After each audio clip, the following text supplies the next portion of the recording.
Buenos días, ingenieros. Soy Leslie Vera y hoy voy a hablar sobre la historia de la interacción hombre-máquina, o por sus siglas en inglés, Human Computer Interaction. Primero debemos de saber qué es la interacción hombre-máquina. Según la Association for Computer Machinery, ACM, interacción hombre-máquina es la disciplina relativa al diseño, evaluación e implementación de sistemas interactivos para uso humano con el estudio de los fenómenos involucrados.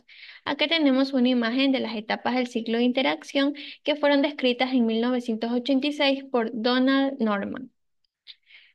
Basándonos en la historia, tenemos que en 1943 nace el primer sistema totalmente electrónico del mundo, integrador numérico y computadora llamado ENIAC.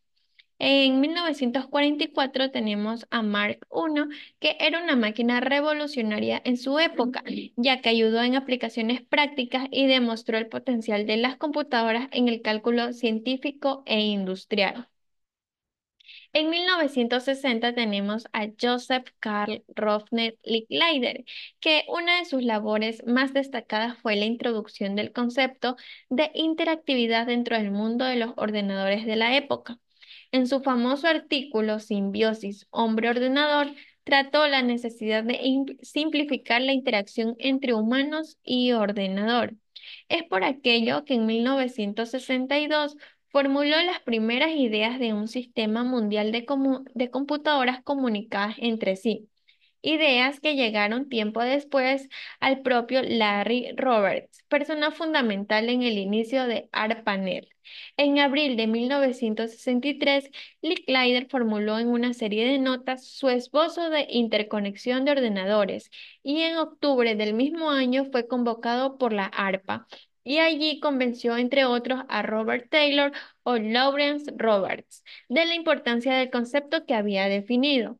Se cree que Licklider vendió al Pentágono la idea de que su creación era prueba de bombas atómicas, y aquella premisa fue una de las finalidades de la puesta en marcha en 1969, en plena Guerra Fría, de la red ARPANET. Como dato anecdótico, cabe comentar que Bob Taylor, algunos años después, fundó y dirigió el famoso Centro de Investigación Xerox PARC, de gran importancia para la evolución de la informática.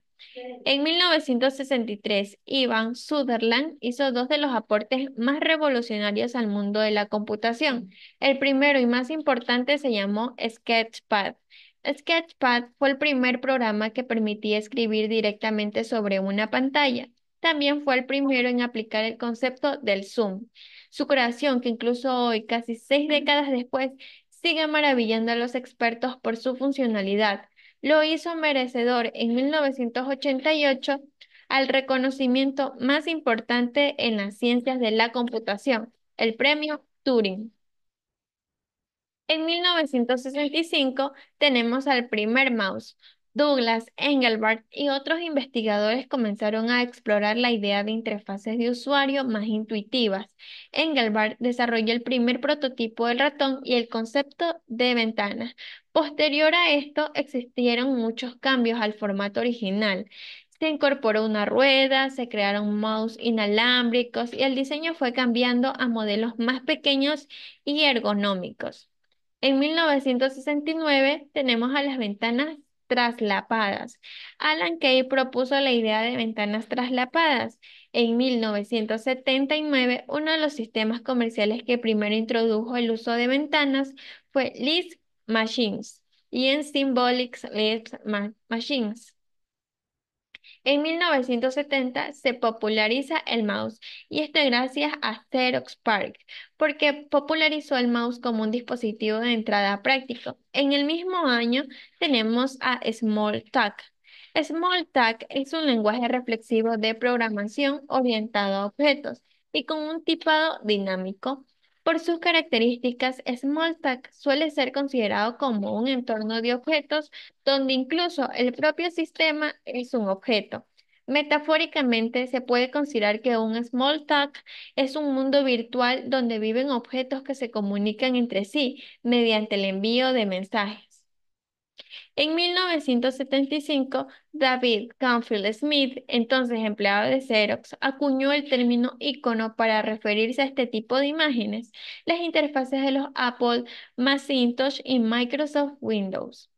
En 1976 tenemos a Apple I. Fue la primera computadora personal diseñada y producida por Apple, lanzada en 1976 y fue un producto innovador que supuso una revolución en el mercado tecnológico. De acuerdo con un registro en la línea independiente de Apple, solo hay 79 computadoras Apple I en circulación, ya que, como bien lo dijo Bobby Livingston, es una pieza maravillosa y es un modelo funcional que funciona actualmente. La empresa que subastó una de las computadoras Apple I fue RR Auctions. La Apple I ocupa un lugar especial en la historia de la tecnología, ya que fue la primera computadora que no requería más ensamblaje que conectar un monitor y un teclado. En 1977, Earl A. Johnson, ingeniero eléctrico del CERN, inventó la primera pantalla táctil, conocida como electrodo de superficie Johnson, ya que está formada por dos láminas separadas por la presión del aire que actúan como electrodos. Cuando se tocan, una de las láminas tiene una serie de agujeros perforados que actúan como electrodos de detección capacitivos, mientras que la otra lámina contiene finos cables conectados a resistencias o resistencias variables en función de la señal que haya de leer o enviar a través de ellas. En 1982 tenemos a las computadoras personales. Con el lanzamiento de la computadora Apple Lisa en 1983 y posteriormente la Macintosh en 1984, la interacción hombre-máquina comenzó a popularizarse. La interfaz gráfica de usuario de estas computadoras incluía iconos, menús desplegables y el ratón como dispositivo de entrada estándar. En 1990, la World Wide Web, el científico británico Tim Berners-Lee creó el primer servidor web y este llamado World Wide Web. Berners-Lee propuso la idea de una red de información en 1989. Este sistema básicamente es un sistema a través del cual se gestiona información que será compartida por Internet.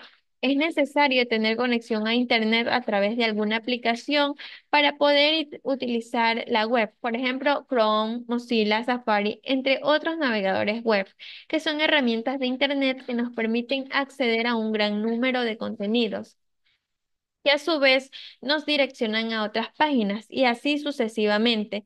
Para su creación se emplea el lenguaje informático HTML. En 1991 llega el Internet al público.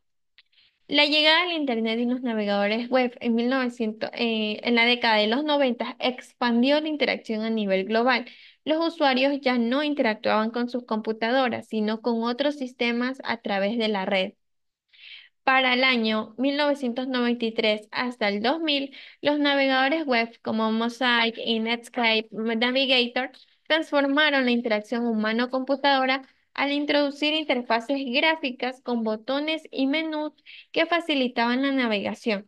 En 1998, Google emergió como un motor de búsqueda que revolucionó la experiencia de usuario al ofrecer resultados más precisos y rápidos, simplificando el acceso a la información en la web.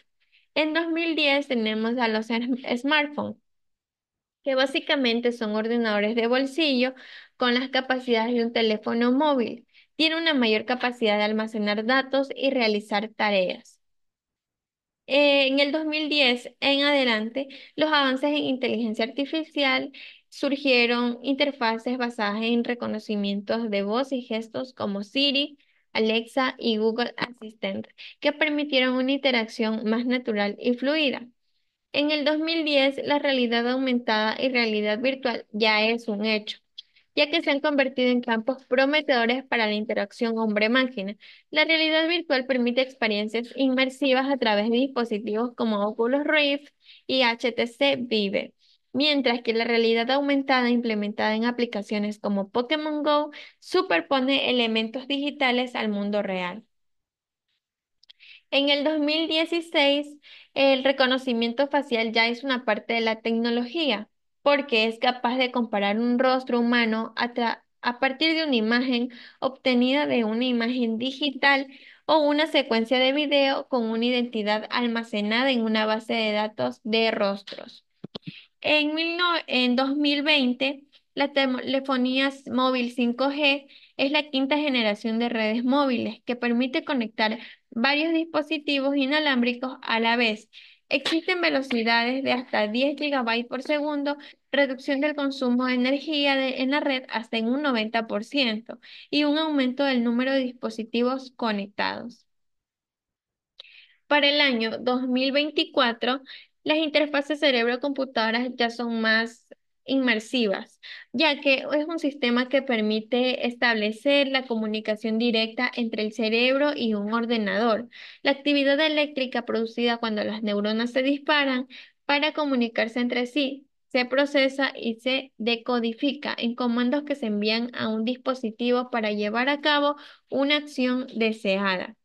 El control por gestos y reconocimiento de movimientos también en el 2024 es importante, ya que los sensores como los de Kinect y los de dispositivos como los de Leap Motion permiten que las personas controlen aplicaciones o dispositivos mediante gestos y movimientos sin necesidad de tocar físicamente alguna pantalla o teclado.